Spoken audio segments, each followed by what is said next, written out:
Voilà, c'est pour faire comme si j'entrais en classe. Bon, voilà, bonjour à tous. Chapitre 11, les solides.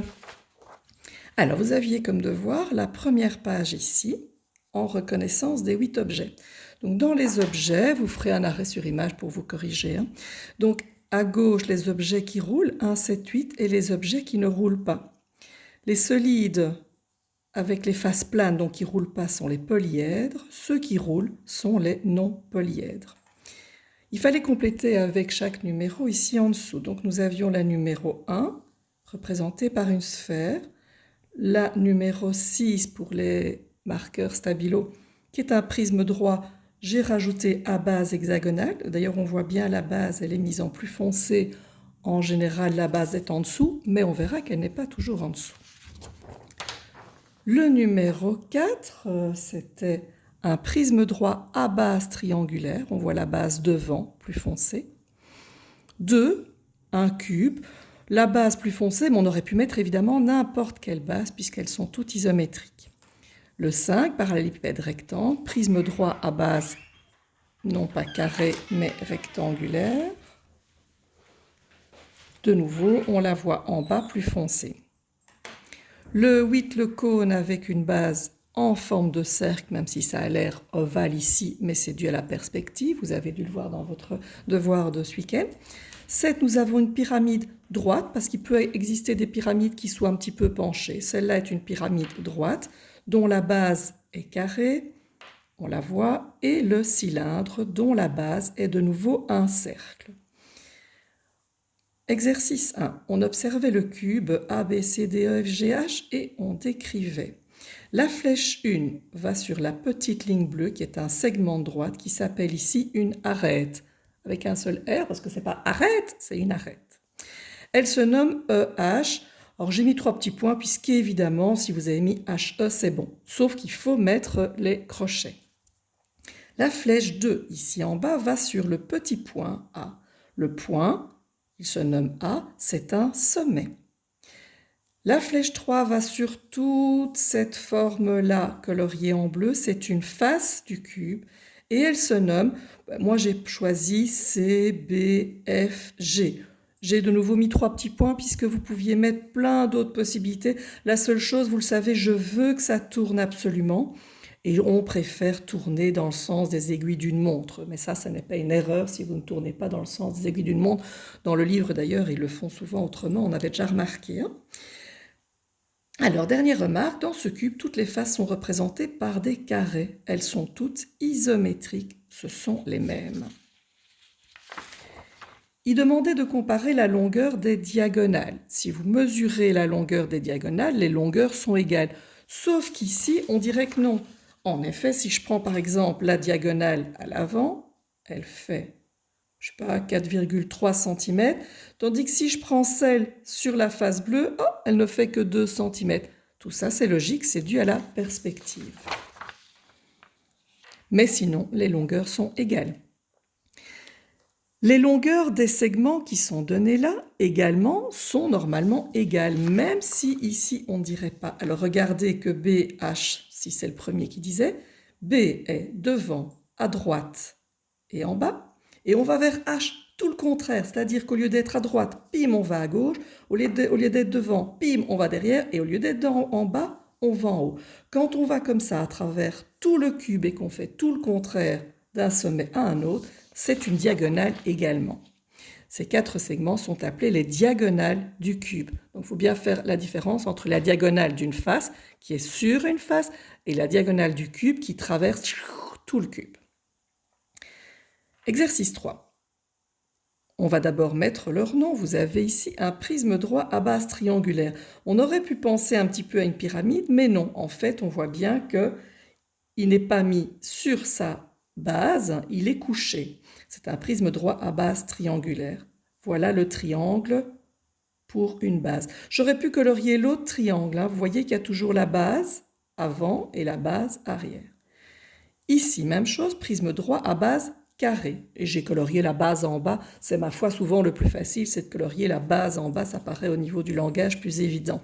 J'aurais pu en fait ici colorier, j'ai mis 3 petits points en bleu pour dire qu'en fait j'aurais pu colorier mais n'importe quelle face puisqu'elles sont toutes les mêmes. Et c'est bien sûr un cube que vous avez reconnu. Ici, c'est un prisme droit à base rectangulaire. De nouveau, j'ai colorié la base d'en bas, qui est un rectangle, mais j'aurais pu colorier n'importe laquelle. C'était bon aussi. Ou bien parallélépipède,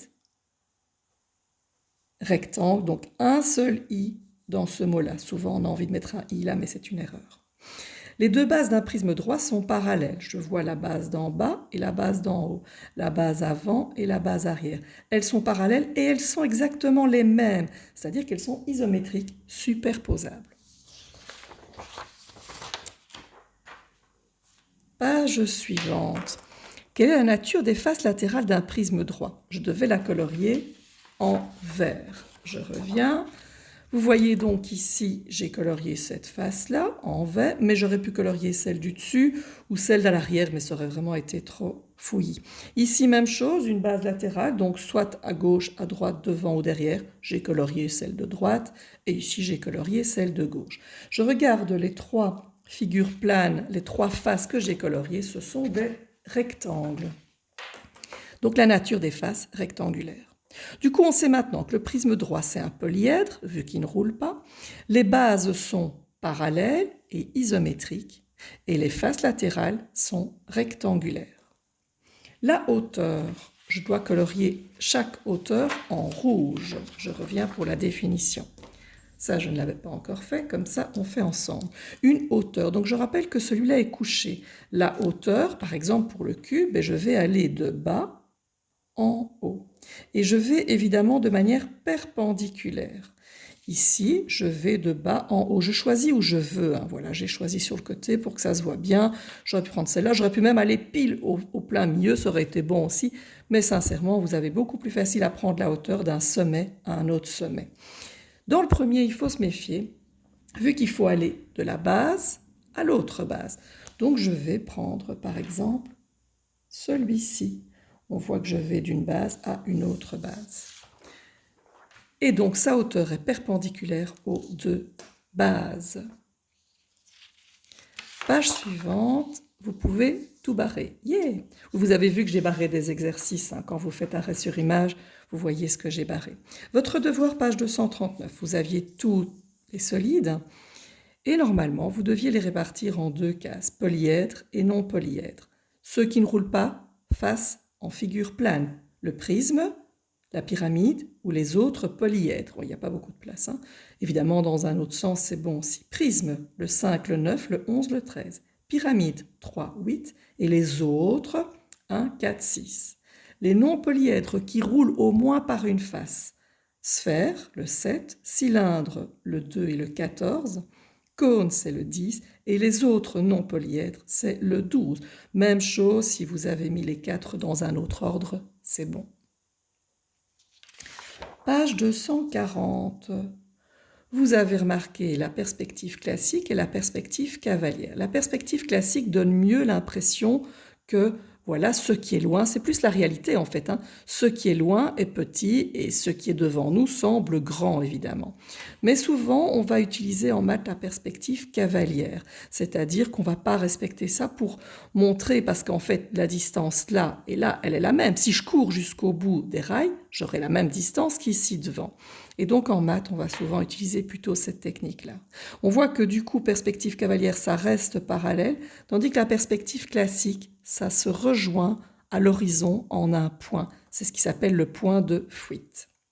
Vous aviez donc ici un exemple classique avec un point de fuite qui est vraiment au plein milieu de l'image. Ici, une classique, mais avec deux points de fuite. On voit que ici, les séquences se rejoignent à gauche et qu'il y a également un point de fuite là-bas à droite. Et ici, nous avions la représentation perspective cavalière. Exercice 1. Exercice 1, on voit qu'il manque des arêtes. Donc en effet, on voit ça surtout, je vous conseille de regarder ici, je vois une face avant et je remarque que je ne vois pas la face arrière. C'est le plus facile, je pense, à faire. Pour faire la face arrière, vous avez déjà le début de la face arrière. Donc il suffit de terminer la face arrière. Sauf que comme je ne la vois pas, on met bien en pointillé les arêtes. Maintenant, je vois la face avant, je vois la face arrière. Il manque, ça c'est le sommet caché sur lequel j'ai mon crayon. Il manque encore une arête oblique. Il manque l'arête oblique ici. Donc, petite remarque, vous aurez toujours 3 arêtes que vous allez mettre en pointillé qui sont des arêtes cachées. Je recommence la face avant, je vois le début de la face arrière, mais il me manque 2 arêtes pour faire la face arrière. Regardez, j'ai un long rectangle à l'avant, ça y est, j'ai le long rectangle à l'arrière. J'ai fini la face et il me reste à faire une arête oblique en pointillé, vu que c'est ce qu'on ne voit pas. Même chose ici, la face avant. J'ai le début de la face arrière, mais je dois la terminer. C'est un carré de 2 carrés. Donc, je fais 2 carrés. Je fais 2 carrés. Et je termine avec la face oblique.